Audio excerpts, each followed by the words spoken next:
And that is why Greg Tremblay's performance was exemplary in this.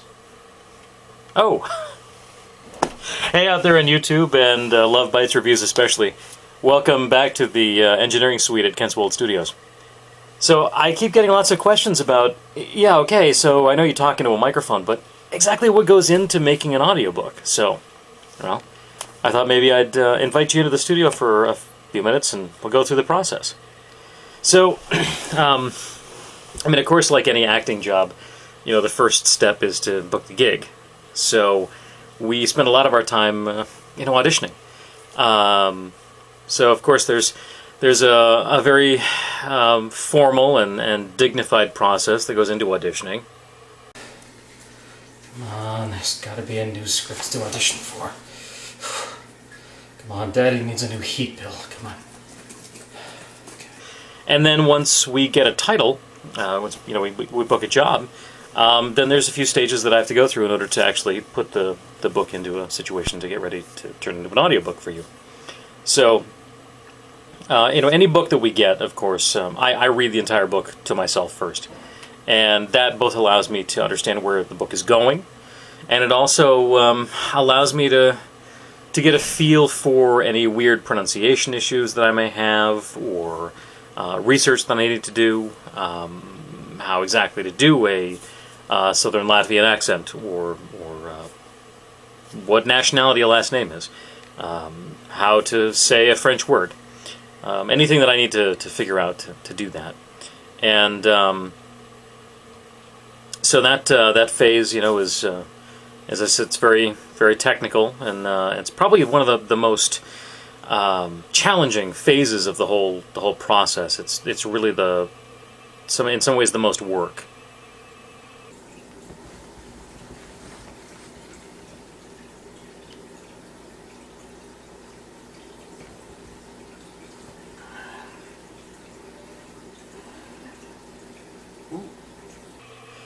And after the book is ready to go, we take it into the studio and into the recording booth and actually put it together. And I use a process that's called punch and roll recording, which allows me to be my own director in a lot of ways and decide if there was a problem with something specific, if I misspoke a word, if I didn't do a line correctly. And let me show you what the process looks like. Come with me. Welcome to the booth. This is where the magic happens. Well, okay, actually the magic happens when the author writes the book. So this is sort of the other magic. Secondary magic. Cut rate magic? Ah, the heck with it. This is my recording booth. Nice padded walls. They say it's a good thing to have padded walls when you talk to yourself all day. What? Right, yeah, okay. We both agree. No, really. So this is the booth setup. I have a monitor here where I can read my script off of. Recording devices so that I can control the recording. Of course, the all-important microphone. It listens to me all the time. And this is how I kind of get started on things. So let me show you how the actual process works. Come on over. So this is the cockpit, so to speak, where everything kind of gets done. I got my setup here, got my monitor ready, got my controls. I can hear myself in my headphones so I can keep an eye on what I'm doing. And now all I have to do is read the book. Now, the book itself will take, just about exactly 2 hours of effort for every finished hour that you hear on your iPhone or on your MP3 player in the final product in this booth. So it takes just about that amount of time to get all the intonations right, make sure that I don't miss any words, go back and fix anything that I missed. And so this is what the process looks like. It's how I actually do what's called punch and roll recording I mentioned before, where if I make a mistake, I back up, I fix it, and I go do it again. Here's how it looks. Eric shook his head.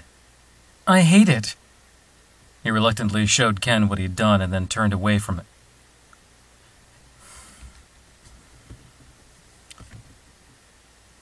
He reluctantly showed Ken what he'd done and then turned away. He reluctantly showed Ken what he'd done and then turned away from it. I used to love to paint. I spent hours and hours working and was never happier. Now it feels... Fucking hell, what the...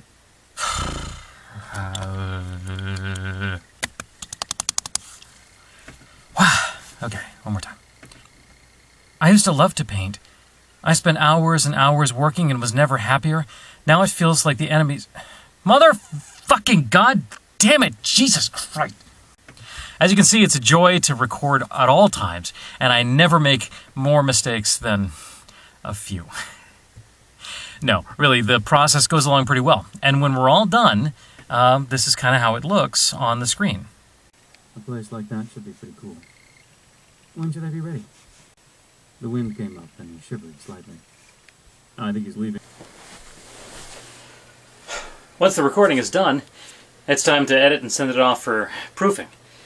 Now, much like authors have a really hard time proofing their own material because they just see what they meant to write the first time, well, actors have a hard time proofing our own audiobooks because the same error that I read the first time is going to be there again. So after I put everything together and make sure it all sounds okay, I send it off to my proofer, and she sends back errors that oh, hey, look, she sent back one now. Let's see. 347.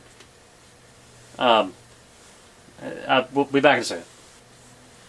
Okay, so my proofer sent back the 12 errors that I made in the last 8-hour audiobook.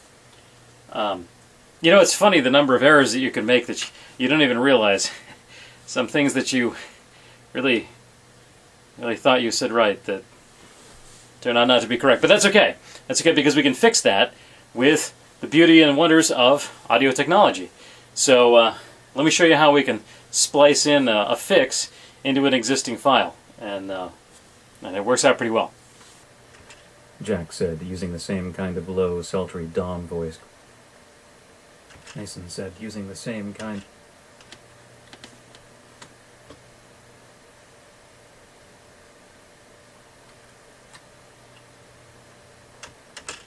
Dream.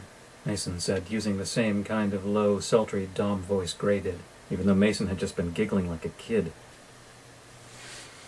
Then once the file is all fixed, everything's put back together and we've got a seamless audiobook. We put it all together into the chapter series that you expect it to be on your MP3 player, send it off to the publisher to review, and then we just wait for it to come up on audible.com. Let's look. Okay, well it's not there quite yet, so we'll refresh.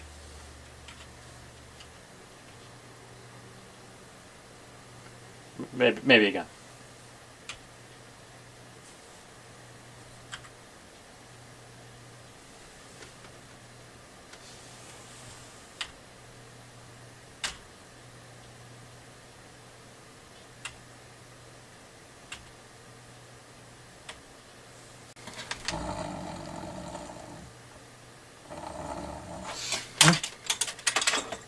It's live! It came up! No ratings. Oh well. We'll give it some time.